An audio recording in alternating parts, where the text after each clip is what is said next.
Doctor D.Y.. Patil के निधन के बाद उनकी बेटी ने मीडिया से बातचीत करते हुए अपने पिता को याद किया।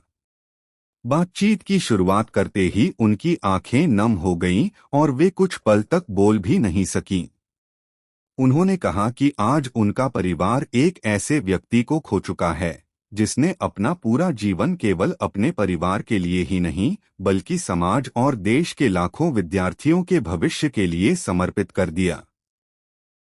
उन्होंने कहा कि उनके पिता हमेशा कहते थे कि शिक्षा सबसे बड़ी ताकत होती है और जो व्यक्ति ज्ञान बांटता है वह हमेशा लोगों के दिलों में जीवित रहता है।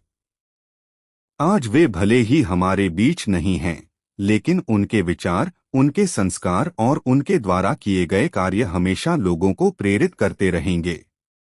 उन्होंने भावुक होकर कहा कि उनके पिता एक महान शिक्षाविद होने के साथ साथ एक बेहद स्नेही और सरल इंसान भी थे।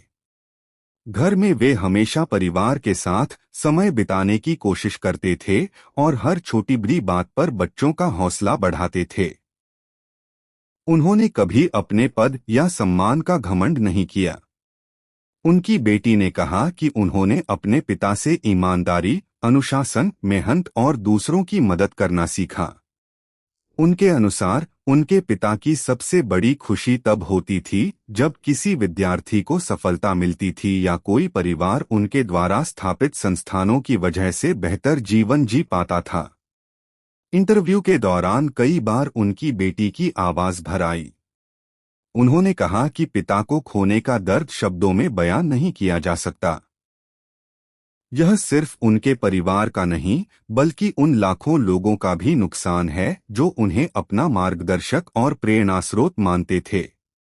उन्होंने बताया कि अंतिम दिनों तक भी उनके पिता शिक्षा और समाज सेवा से जुड़े विषयों पर चर्चा करते थे और हमेशा चाहते थे कि देश